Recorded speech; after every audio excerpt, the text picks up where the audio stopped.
अब मेरी मंजिल दिल्ली थी। दिल्ली जहां से मैं गुंडों के हाथों अगवा होने का ड्रामा रचाकर रूपोश हुआ था। मैंने अपने अगवा में असलियत का रंग भरने के लिए दिल्ली से दूर किसी शहर से अपनी मंगेतर और महबूबा सुजाता को अपने फटे पुराने कागज पर खत भी लिखा था। मुझे यकीन था कि ये खत सुजाता को मिल गया होगा और उसने ये खत पुलिस और मेरे इंटेलिजेंस चीफ तिवाड़ी को भी दिखा दिया होगा। मैंने खत में लिखा था कि ये लोग मुझसे 1 लाख रुपए का मुतालबा कर रहे हैं जो मैं उन्हें नहीं दे सकता। इस ड्रामे का मकसद महज इतना था कि मुझे श्रीलंका पहुंचकर चाणक्य प्लान वाले मिशन को तकमील तक पहुंचाने का मौका मिल सके। अब एक बार फिर मैं चाणक्य प्लान के अधूरे मिशन को साथ लेकर दिल्ली उन लोगों के दरमियान जा रहा था जिन्हें अगर पता चल जाए कि मैं असल में कैप्टन राम किशन मेहता नहीं बल्कि गैर मुल्की जासूस हूँ और वजीर आजम के खास इंटेलिजेंस ब्यूरो में फर्स्ट सेक्रेटरी के ओहदे पर मामूर हूँ, तो वो 1001 मरतबा फांसी चढ़ाकर मेरी लाश कुत्तों के आगे फेंक देते। कुछ दूर जाने पर एक टैक्सी मिल गई जिसने मुझे कोलंबो के बड़े स्टेशन फोर्ट पहुंचा दिया। स्टेशन पर काफी रौनक थी।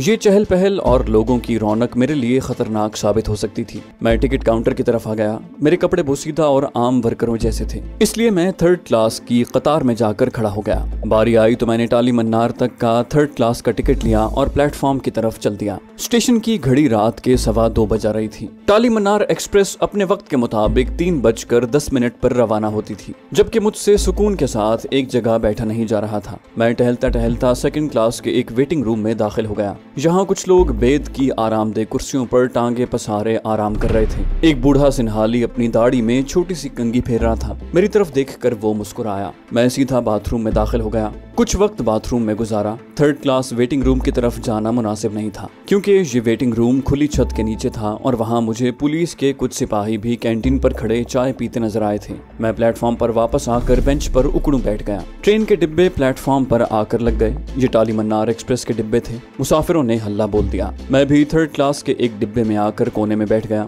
3:10 पर ट्रेन ने प्लेटफॉर्म छोड़ दिया। उसे दूसरे दिन शाम के बाद लंका के शुमाली शहर टाली मन्नार पहुंचना था। ये कोलंबो से टाली मन्नार तक की सबसे तेज रफ्तार ट्रेन थी। वो स्टेशन पर स्टेशन छोड़े जा रही थी। मुझे नींद आ गई। आंख खुली तो दिन निकल आया था। मैंने नींद आंखों से मुसाफिरों का जायजा लिया। इनमें सिन्हाली, तमिल और बुद्ध बख्शु भी थे और औरतें भी थीं। ट्रेन एक सरसब्ज रेलवे स्टेशन के प्लेटफॉर्म पर खड़ी हुई तो मैंने उतर कर नाश्ता किया। यहाँ ट्रेन को 15-20 मिनट रुकना था। कैंटीन के काउंटर पर गेरुए कपड़ों वाले एक बुद्ध बख्शु ने करीब आकर हाथ जोड़ते हुए तमिल जबान में पूछा, अनुराधापुर ट्रेन किस वक्त पहुंचती है? मैं तमिल जबान जानता था, फिर भी मैंने अंग्रेजी में उसे जवाब दिया कि मुझे नहीं मालूम। बुद्ध बख्शु ने भी अंग्रेजी में जवाब दिया, वैसे मैं मद्रास जा रहा हूँ। अनुराधापुर मेरा एक साथी बख्शु मुझसे मिलने आने वाला है। मैंने उसे मशवरा दिया कि बेहतर होगा कि वो स्टेशन के किसी आदमी से दरियाफ्त करे। उस बख्शु का सर मुंडा हुआ था और रंग गहरा सांवला था। उम्र 40 के करीब होगी। चेहरा गोल और आंखें बड़ी गहरी थी। उसने हाथ बांध कर मेरा शुक्रिया अदा किया और चला गया। गार्ड ने सीटी दी। मैं भी दूसरे मुसाफिरों के साथ अपने डिब्बे में आकर सवार हो गया। ट्रेन ने दोबारा अपनी मंजिल की तरफ सफर शुरू कर दिया। अनुराधापुर आया तो मैंने खिड़की से सर बाहर निकाल कर देखा। गैर शऊरी तौर पर मुझे बुद्ध बख्शु का ख्याल आ गया जो यहाँ अपने दोस्त से मिलने वाला था। प्लेटफॉर्म पर दूसरे मुसाफिर तो मौजूद थे मगर मुझे बुद्ध बख्शु कहीं दिखाई न दिया। पीछे से मुझे किसी ने कांधे से पकड़ कर कहा, टिकट। मैं तेजी से पलटा। एक दुबला पतला टिकट चेकर मेरे पीछे खड़ा मुझे तक रहा था। मैंने जल्दी से जेब से टिकट निकाल कर उसे दिखाया। उसने टिकट पर पेंसिल से निशान लगाया और दूसरे मुसाफिरों की तरफ बढ़ गया। टाली मन्नार तक का बाकी सफर पुरसुकून रहा। ट्रेन रात के वक्त पहुंची लेकिन ज्यादा बड़ा स्टेशन न होने के बावजूद यहाँ काफी रौनक थी। हिंदुस्तान जाने वाले मुसाफिर बंदरगाह की तरफ रवाना हो गए जो करीब ही थी। मैं भी उनके दरमियान चलने लगा। मुझे खामखा बुद्ध बख्शु का बार बार ख्याल आ रहा था। हालांकि उसके बाद मैंने उसे कहीं नहीं देखा था। जेटी पर एक छोटा बहरी जहाज खड़ा था। हिंदुस्तान से लंका आने जाने के लिए भारतीय बाशिंदों को आर्जी परमिट जारी किए जाते थे। ये परमिट सिर्फ हिंदुस्तान और लंका के तमिल बाशिंदों के लिए होते थे।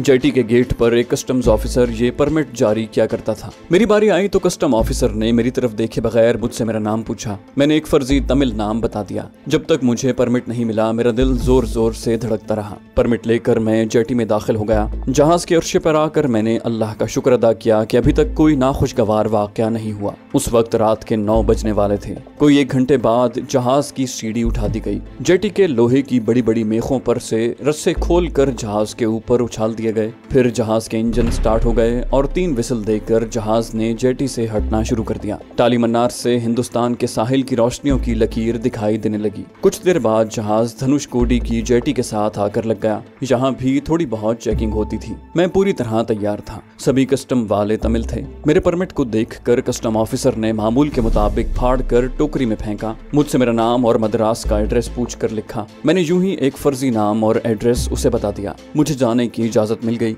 खुदा का शुक्र अदा किया कि ये मरहला भी बखैर खूबी गुजर गया। धनुषकोडी रेलवे स्टेशन पर मद्रास जाने वाली तमिलनाडु एक्सप्रेस तैयार खड़ी थी। मैं भी दूसरे मुसाफिरों के साथ उसमें सवार हो गया। डिब्बा मुसाफिरों से भरा हुआ था लेकिन बर्थ मिल गई थी। आधे घंटे बाद ट्रेन चली। मैंने आंखें बंद कर ली और सोचने लगा कि जब मैं दिल्ली अपने मोती नगर वाले बंगले पर पहुंचूंगा और सुजाता से मिलूंगा तो उनका क्या रद्द अमल होगा। मेरा हुलिया पहले ही काफी उलझा हुआ था। उन्हें सुनाने वाली कहानी मैंने पहले ही से जहन में तैयार कर रखी थी। बस अब यही फिक्र थी कि किसी तरह महफूज रहते हुए दिल्ली पहुंच जाऊं। वहां पहुंचने के बाद मुझे कोई परवाह नहीं थी। वहां तो मैं वजीर आजम के इंटेलिजेंस ब्यूरो में सेक्रेटरी के ओहदे पर फाइज था। धनुषकोडी के मद्रास और फिर मद्रास से दिल्ली तक का सफर बड़ा लंबा था, मगर अब मुझे कोई तशवीश नहीं थी। मैं इंडिया की मरकजी हुकूमत के एक अहम महकमे का अफसर था और डाकुओं के नरगे से फरार होकर वापस अपने घर जा रहा था। मद्रास से मैं दिल्ली की ट्रेन में सवार हो गया। अब मैं आजादी से प्लेटफॉर्म पर उतरकर चहलकदमी करता, चाय वगैरह पीता। इस तरह सफर तय होता चला गया और आखिरकार मेरी मंजिल आ गई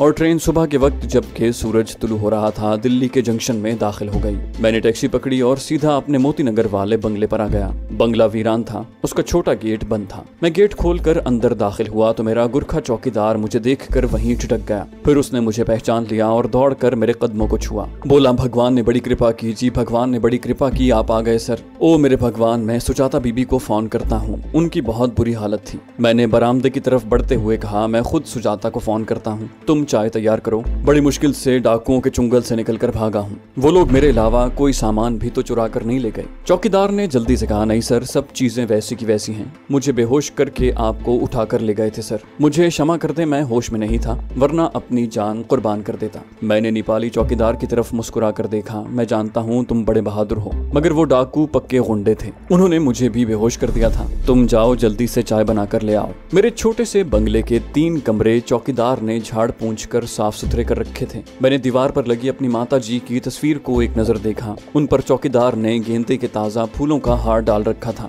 मैंने फोन उठाकर सुजाता का नंबर मिलाया। दूसरी तरफ से उसकी माता ने फोन उठाया। जब मैंने बताया कि मैं कैप्टन राम किशन मेहता बोल रहा हूँ तो खुशी के मारे सुजाता की माँ से बोला न गया। तुम किशन हो? हे भगवान, तुम किशन हो? मैं कहीं सपना तो नहीं देख रही? हे भगवान, तेरा लाख लाख शुक्र है। फिर माता जी ने सुजाता को आवाज देकर कहा, सुजाता इधर आओ, देखो किशन बोल रहा है, किशन वापस आ गया है। सुजाता की आवाज भी खुशी से कांप रही थी। मुझे वफूरे मुसर्रत से सुजाता के सिसकियां भरने की आवाज सुनाई दी। मैंने हल्का सा कहकहा लगाते हुए कहा, अरे पगली, ये तो खुशियां मनाने का वक्त है। ये तुम्हारी मोहब्बत ही थी जो मुझे इन खूंखार कातिल डाकुओं से बचा कर ले आई। तुम आओगी तो तुम्हें सारी कहानी सुनाऊंगा। बस भगवान की बड़ी कृपा हुई है। सुजाता ने कहा कि वो अभी मेरे बंगले पर आ रही है और वो आज अपने ऑफिस नहीं जाएगी। मैंने अपनी बड़ी हुई दाढ़ी मूछें साफ करने की बजाय बस गर्म पानी से गुस्ल करके धोती कुर्ता पहन लिया, माथे पर तिलक भी लगा लिया, चाय पी और अपने बॉस तिवाड़ी को फोन किया। तिवाड़ी जी अभी सोकर ही उठे थे। मेरी आवाज सुनकर पहले तो वो भौंचक्का रह गए,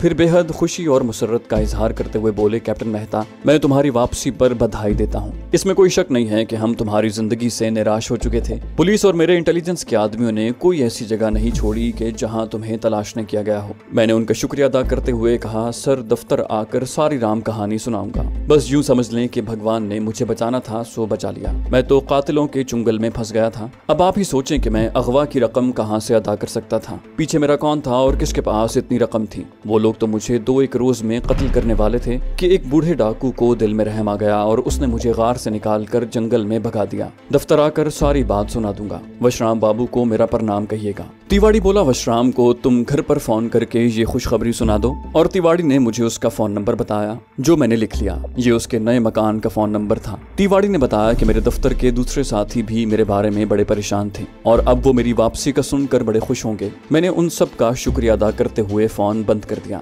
फोन करके बरामदे में आकर बैठा था कि सुजाता अपने माता पिता और भाई के साथ गाड़ी में वहां पहुंच गई। वो मेरे गम में वाकई दुबली हो गई थी। उसका रंग भी पीला पड़ चुका था। सब मेरे हुलिये को यानी मेरी बड़ी हुई दाढ़ी को देखकर हैरान रह गए। उन्होंने बार बार मुझे गले लगाया। सुजाता तो बस मुझे देखे ही जा रही थी। ये लोग अपने साथ फूलों के हार, गंगा जल और मिठाई लाए थे। सुजाता की माता ने मेरे चेहरे पर गंगा जल के छींटे मारे, गले में फूलों की माला डाली और मिठाई नेपाली चौकीदार के हवाले करके कहा कि फौरन सारे मोहल्ले में बांट दो। ये सब मेरे इर्द गिर्द कमरे में बैठ गए और अब मैंने उन्हें गुंडों के चुंगल में फंसने, उनकी तरफ से दी गई अजियतों और फिर वहां से भाग निकलने की फर्जी कहानी सुनाई। इस कहानी की एक एक तफसील को मैंने अपने जहन के अंदर पक्का कर लिया था, क्योंकि यही कहानी मुझे सबके आगे और खास तौर पर अपने बॉस इंटेलिजेंस चीफ तिवाड़ी को भी सुनानी थी, जिसे मेरे कयास के मुताबिक पहले से कुछ शक हो गया था कि मैं किसी हमसाया मुल्क के लिए वहां बैठकर जासूसी करता हूं। सुजाता मेरे साथ लगकर बैठी थी। उसके पिताजी ने कहा, बेटा अब ये दाढ़ी मूछ मुंडवा दो,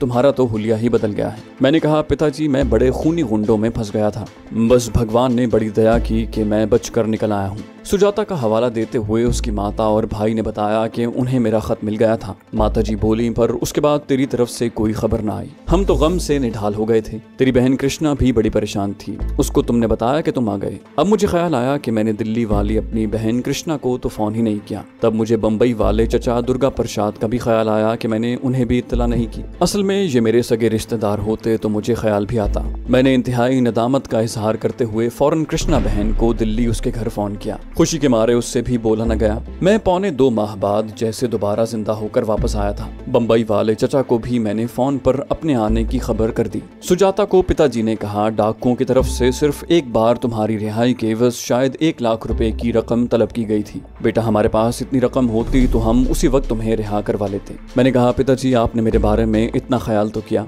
वैसे उन डाकुओं को ये भी मालूम हो गया था कि मेरे किसी रिश्तेदार के पास पैसा नहीं है, इसीलिए उन्होंने मुझ पर ज्यादा तशद्दुद करना शुरू कर दिया और मुझसे किसी दौलतमंद रिश्तेदार का एड्रेस पूछते थे, मगर मैंने चचा दुर्गा दास और अपने बहनोई का एड्रेस उन्हें बिल्कुल न दिया। इतने में कृष्णा कुमारी यानी मेरी बहन भी अपने खामद के साथ आ गई और मुझसे लिपट कर बेख्तियार रोने लगी। मैंने उसे तसल्ली देते हुए कहा, अरे तुम्हें तो खुश होना चाहिए, देखो मैं भगवान की कृपा से जिंदा सलामत वापस आ गया हूँ। वो बार बार मेरी बड़ी हुई दाढ़ी को देखती और कहती, उन कठोरों ने मेरे भैया का क्या हुलिया बना दिया, और फिर रोना शुरू कर देती। मैंने उसे भी वही फर्जी कहानी सुना दी। कोई निस्फ घंटे बाद बाहर एक गाड़ी आकर रुकी। उसमें मेरे boss intelligence chief mister Tiwari सवार थे। वो अपने साथ मिठाई की टोकरी और फलों का हार लाए थे। मैंने बाहर निकलकर उनका स्वागत किया।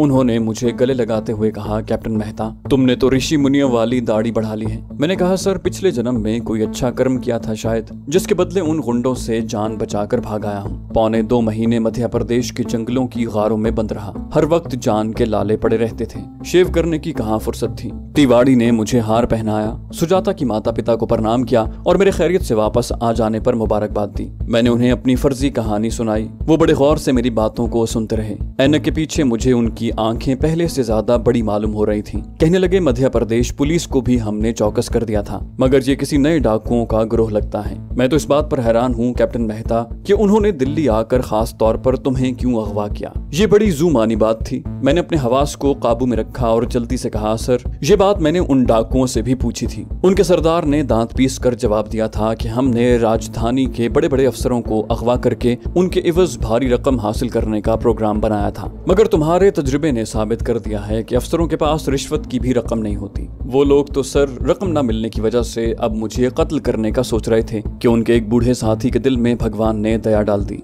और उसने मुझे मौका पाकर जंगल में भगा दिया। मेरे बॉस इंटेलिजेंस चीफ तिवाड़ी जी ने मुझे तसल्ली देते हुए कहा, अब तुम शेव वगैरह कर लो और घबराओ नहीं कैप्टन, हम इन डाकुओं को पकड़ने की पूरी कोशिश करेंगे। अच्छा अब मैं चलता हूँ, तुम बेशक आज ऑफिस मत आना। अगर तुम आ जाओगे तो तुम्हारे साथी तुमसे मिलकर बेहद खुश होंगे। मेरे बॉस ने सबको हाथ जोड़कर प्रणाम किया और चला गया। दोपहर का खाना सुजाता की माँ तैयार कर रही थी। सुजाता के पिताजी और भाई मुझसे गले मिलकर चले गए। सुजाता और मैं अपने कमरे में अकेले रह गए थे। हमारे राज़ो न्याज़ की बातें शुरू हो गईं। सुजाता अब बेहद खुश थी। वो मुझे पकड़कर बाथरूम में ले गई और बोली, सबसे पहले शेव बनाओ और अपने असली हुलिये में आ जाओ। मैं तुम्हारे लिए चाय तैयार करवाती हूँ। मैंने पहले कैंची से दाढ़ी मूंछों के बाल काटे, फिर साबुन लगाकर अच्छी तरह से शेव की। शेव करने के बाद मैं अपनी असली शक्ल में आ गया। सुजाता चाय लेकर आई तो मैं ड्राइंग रूम में खाने की मेज पर बैठा हुआ था। सुजाता मुझे देखते ही मुसर्रत से चिल्लाई, माताजी आकर देखें, किशन फिर से खूबसूरत हो गया है। सुजाता की माता किचन से दौड़ी दौड़ी आई।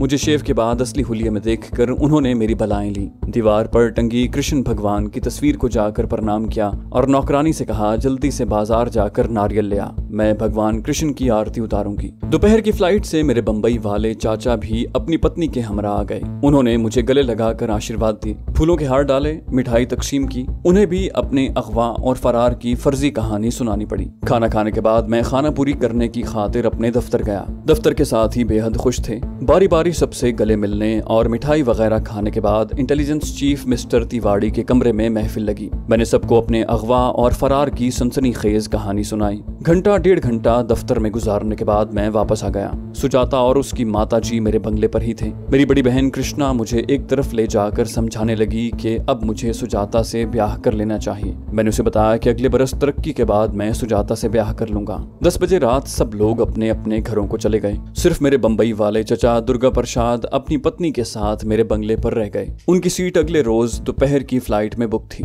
दूसरे रोज मैं दफ्तर पहुंच गया। अब मुझे अपना मिशन शुरू करना था और सबसे पहले हुमायूं के मकबरे में जाकर अपने मजजूब एजेंट से मुलाकात करनी थी। मुझे सिर्फ अपने इंटेलिजेंस ब्यूरो की तरफ से शुबा था कि उन्हें मेरे अगवा की फर्जी कहानी पर यकीन नहीं आया। इससे पहले शक की बिना पर मेरे पीछे 2 आदमी भी लगाए गए थे जिन्हें मैं खुफिया तौर पर ठिकाने लगा चुका था। एक बात वाज़ेह हो चुकी थी कि मिस्टर तिवाड़ी को अभी तक मुझ पर यह शक नहीं हुआ था कि मैं पाकिस्तानी हूँ और कैप्टन रामकिशन मेहता का रूप धार कर वहाँ दफ्तरी फराइज अंजाम दे रहा हूँ। अगर ऐसी बात होती तो वो 1 सेकंड की ताखिर किए बगैर मुझे फौरन हिरासत में लेकर मेरा मेडिकल चेकअप करवाते और मैं गिरफ्तार कर लिया जाता। उन्हें सिर्फ ये शुबा था कि मैं असली रामकिशन मेहता होते हुए किसी दूसरे मुल्क के लिए जासूसी कर रहा हूँ और वो मुझे हाथ डालने से पहले किसी पक्के सबूत की तलाश में थे। दफ्तर में आते ही मैं उनके कमरे में चला गया। उन्होंने मुझसे कुछ पुरानी फाइल्स के बारे में गुफ्तगू की। मेरी अदम मौजूदगी में बाज केसेस के बारे में उन्होंने जो कार्रवाई की थी उससे आगाह किया। मजीद ब्रीफिंग की और कॉफी मंगवा कर इधर उधर की बातें करने लगे। उनसे कुछ ब्रीफिंग लेकर मैं अपने कमरे में आ गया। मैं फाइलों में घिरा काम में मसरूफ था कि फोन की घंटी बजी। दूसरी तरफ से सुजाता बोल रही थी। उसका इसरार था कि मैं ऑफिस से निकलने के बाद उसके साथ संगीता में बैठकर चाय पीऊं। ऑफिस से फारिग होने के बाद मेरे पास कोई काम नहीं था। वैसे भी दोपहर के बाद चचा दुर्गा प्रसाद अपनी पत्नी के साथ जा चुके थे और मेरे बंगले पर सिवाय नौकरानी के और कोई नहीं था। लेकिन मैं सुजाता से दूर दूर रहने ही में बेहतरी समझता था, इसलिए कि अब मेरे पास एक ऐसा नाजुक और अहम तरीन मिशन था जिसका मरकज दिल्ली शहर ही था और मेरी जरा सी भूल सिर्फ मुझे फांसी के तख्ते पर न ले जाती बल्कि मेरे अहम तरीन कौमी मिशन को भी खाक में मिला सकती थी। मैंने थकन और नासाजी तबाह का बहाना बनाया। सुजाता ने तजवीज पेश की, अच्छा तो फिर मैं अपने ऑफिस से निकल कर तुम्हारे यहाँ आ जाऊंगी। आज मौसम बहुत अच्छा है, हम तुम्हारे यहाँ बैठकर चाय पियेंगे। Okay dear, bye bye. इससे पहले कि मैं कोई और बहाना बनाता सुजाता ने फोन बंद कर दिया। मैं खामोशी से दोबारा फाइलों में जुट गया। 2.25 महीनों की फाइलों का ढेर इकट्ठा हो गया था। उन्हें निकालते निकालते मुझे 5 बज गए। सुजाता का फिर फोन आ गया। अब वो मेरे घर से फोन कर रही थी।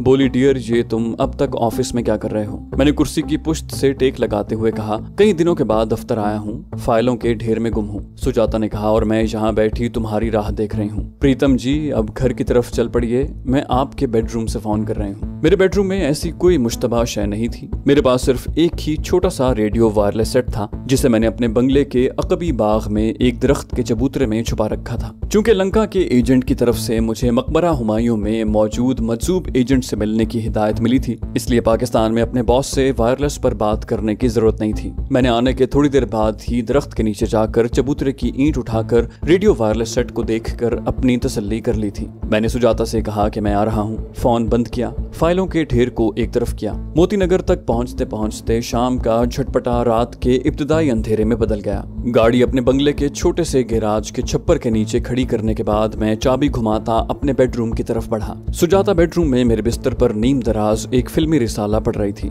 मुझे देखते ही उसने रिसाले को एक तरफ फेंका और बाहें फैलाकर मेरी तरफ बढ़ी। उसने भड़कीले रंग की साड़ी पहन रखी थी। उसका नाजुक वजूद किसी महंगे परफ्यूम से महक रहा था। ये खुशबू मुझे भी पसंद थी, लेकिन मेरे सामने एक मकसद था, एक मिशन था। ये मिशन, ये मकसद मादी लज्जतों से मावरा और बुलंदतरीन था। मैंने जिंदगी की तमाम आसाइशों और तमाम लज्जतों को अपने ऊपर इसलिए हराम कर रखा था कि मेरे वतन पाक के रहने वाले और उनकी आने वाली नस्लें इन आसाइशों और लज्जतों से लुत्फानंदोज हो सकें। मैंने अपना हाल अपने वतन के मुस्तकबिल पर कुर्बान कर दिया था और मुझे इस पर फख्र था कि अल्लाह ताला ने मुझे इस अजीम मिशन के लिए मुंतखब किया है। सुजाता ने रात का खाना मेरे साथ ही खाया। फिर हम कुछ देर तक ड्राइंग रूम में बैठे बातें करते रहे। किसी वक्त वो आजुर्दा सी होकर कहती कि किशन, मुझे कभी कभी ऐसा लगता है कि तुम मुझसे ब्याह नहीं करोगे। मैं उसे तसल्ली देता, ये कैसे हो सकता है, बस अगले साल तरक्की होते ही मैं तुमसे शादी कर लूंगा। उसने अपना नाजुक सर मेरे शाने पर रख दिया। बोली, किशन, अगर तुमने मुझसे शादी न की तो एक बात याद रखना, मैं किसी से कुछ नहीं कहूंगी, तुमसे भी गिला नहीं करूंगी, लेकिन तुम बहुत जल्द मुझे चिता की आग में जलता देखोगे। वो इसी किस्म की बातें करती रही जो मेरे लिए बेमानी और उसके लिए इंतहाई अहम थी। जब घड़ी ने 9 बजाए और हिंदी में खबरें शुरू हो गईं तो वो घर जाने के लिए उठ खड़ी हुई। मैं खुद उसे उसके घर छोड़ाया। वापसी पर मैं उसे बिल्कुल भूल चुका था और सोच रहा था कि कल शाम मुझे मकबरा हुमायूं के अकबी दरवाजे की सीढ़ियों पर अपने मजजूब एजेंट से मुलाकात करनी होगी। लाल किले के उस दीवान को मैंने कई बार देखा था, जहां गदर की कितनी ही बड़ी बड़ी हाथ की बनाई हुई तस्वीरें लगी थीं। गदर के जमाने के कुछ नवादिरात भी रखे थे। उस दीवान खास या दरबार हॉल को भारतीय हुकूमत ने जंग आजादी की तारीख के हवाले से अजायब घर में तब्दील कर दिया था। उसी अजायब घर के नीचे वो खुफिया तहखाना था जिसके अंदर एक लॉकर में चाणक्य प्लान का फॉर्मूला और भारतीय एटमी सेंटर के नक्शे की माइक्रो फिल्म महफूज थी। लेकिन ये फिल्म निकालना इतना आसान नहीं था। लाल किले में बाकायदा फौजी छावनी बनी हुई थी। मिलिट्री इंटेलिजेंस के अफराद चप्पे चप्पे पर मौजूद थे। अभी तक मुझे अपने मिशन की तकमील के सिलसिले में कोई वाज़ेह हिकमत अमली नजर नहीं आ रही थी। मुझे लाल किले के अजायब घर का भरपूर और तफसीली जायजा लेने के बाद ही किसी हिकमत अमली पर गौर करना था। लेकिन दिल्ली के माहौल और हालात से मैं अच्छी तरह वाकिफ था। मुझे इस अमर में शुबा था कि इस मिशन में पोशाली मेरी कोई मदद कर सकेगी। इसके बावजूद मैं उससे बेनियाज नहीं होना चाहता था। मुश्किल वक्त में वो जिस तरह मेरी मदद कर सकती थी, दूसरा कोई नहीं कर सकता था। अगले दिन जब मैं दफ्तर पहुंचा तो थाना मोती नगर का SHO पहले से मौजूद था। वो मेरे बॉस मिस्टर तिवाड़ी के कमरे में था। बॉस ने मुझे बुलवाकर उससे मिलवाया। SHO हिंदू था और उसका नाम लक्खी राम था। उसने मुझसे मेरे अगवा की तफसील पूछी। मैंने सारा वाकया एक बार फिर पूरी याददाश्त के साथ सुना दिया। SHO बोला, सर, आपको थाने चलकर अपना बयान दर्ज करवाना होगा। ये ज़ाब्ते की कार्रवाई है। वैसे तो हम उसी रोज से तफ्तीश कर रहे हैं जिस दिन आपको डाकू अगवा करके ले गए थे। मेरे बॉस ने भी मुझे यही मशवरा दिया। मैं SHO के साथ मोती नगर के थाने पहुंच गया। वहां तहरीरी तौर पर अपना बयान लिखवाया, उस पर दस्तखत किए और वापस आ गया। थाने में एक पुलिस इंस्पेक्टर CID भी मौजूद था। चूंकि मैं भारतीय वजीर आजम के स्पेशल इंटेलिजेंस ब्यूरो का एक जिम्मेदार ऑफिसर था, इसलिए पुलिस पूछगिछ करते हुए बड़ी मोहतात थी। इंस्पेक्टर CID ने सिर्फ मुझसे डाकुओं का हुलिया पूछा और जंगल का वो मकाम जहां से मैं भागा था। मैंने यूं ही हुलिया और जंगल की एक गुमनाम सी जगह बता दी। 4 बजे मैं दफ्तर से निकलकर अपने मकान की तरफ रवाना हो गया। आज शाम मैंने मकबरा हुमायूं में अपने एजेंट से मिलने का फैसला कर लिया था। तो दोस्तों, ये थी हमारी आज की एपिसोड। उम्मीद करते हैं आपको हमारी कहानी पसंद आई होगी। जाने से पहले इस वीडियो को लाइक कीजिए और शेयर करना मत भूलिए। कमेंट करके हमें बताइए कि आपको हमारी वीडियो कैसी लगी। और अगर अभी तक आपने इस चैनल को सब्सक्राइब नहीं किया तो इसे सब्सक्राइब कीजिए और बेल आइकन दबाकर ऑल नोटिफिकेशंस ऑन कर लीजिए।